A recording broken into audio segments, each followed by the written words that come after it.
Black, we're gonna watch a DBX of Brazil's insane Mega Man comics. Here is the video. Let's get started.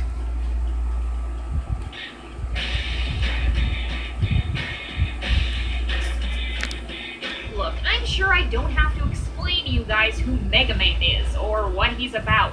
I mean, he was pretty much a mascot for gaming in the 8 and 16-bit era. You've played his games, you've probably even seen one of his shows or comics before. But what I'm pretty damn sure you haven't seen is a Mega Man that has cursing, violence, and even nudity.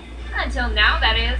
I'm Jocelyn the intern. I do all the research nobody else wants to, straight from the desk of Death Battle. Let me introduce to you the new adventures of Mega Man. And yes, that is the cover of the very first issue. Yeah, this shit is about to get pretty strange, ladies and gentlemen. And let me assure you, this is a 100% genuinely Capcom-approved property. For whatever reason, Capcom licensed out Mega Man to a Brazilian comic house, and this is the outcome of that decision. If you couldn't tell, this Mega Man world is way different than the ones you might be familiar with. For starters, Roll is a fully grown woman. That's because this takes place roughly 30 years after the original Mega Man and Roll were created by Dr. Light. And Dr. Light is dead because Dr. Wily dropped an atom bomb on his lab, creating an apocalyptic world. Seems like a bit overkill, but you know, evil scientists. If that wasn't bad enough, a lot of the robots revolted and started killing humans. And I do mean killing. Look at these poor bastards.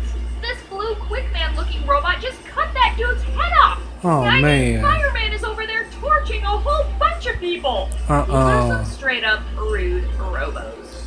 Straight Luckily up. for humanity, Dr. Light was able to build a few more bots before his death, like Proto Man, Mega Man X, and Zero.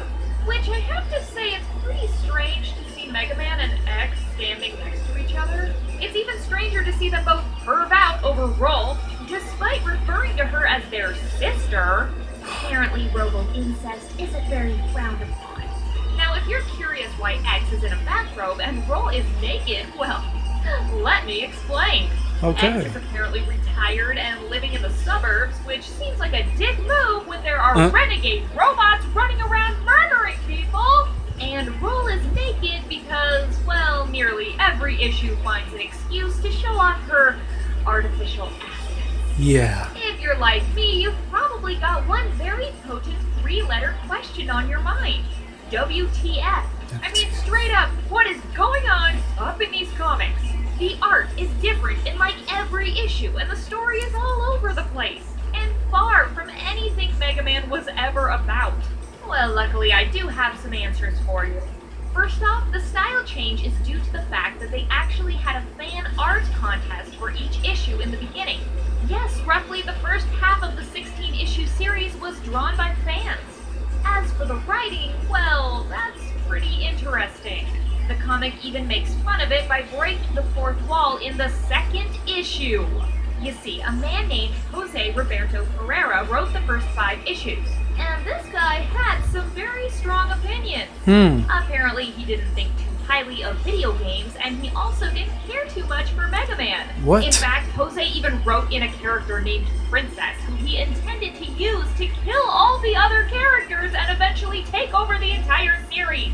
And this is pretty obvious when she introduces herself and explains how American comic books are trash and ruining Brazil's comic scene. Yeah. She even calls Roll a retard, which is pretty goddamn rude if you ask me. Keep in mind, all of this, yes, all of this is in a real Mega Man comic series sanctioned by Capcom. Luckily, though, this crazy writer was fired before he could execute his entire plan to, well, execute the cast.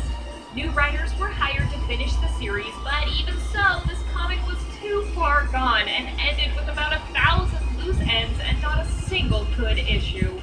Fun fact, the small-time Mega Man character Kalinka is actually in this comic as well. However, she isn't a helpless 9-year-old girl who gets kidnapped. No, she's an interdimensional traveler that is hell-bent on bringing communism to other universes. Okay. And that's the video of the Desk of Death battle. If you like this one, give it a thumbs up. And I'm going to see y'all on my next reaction. Peace.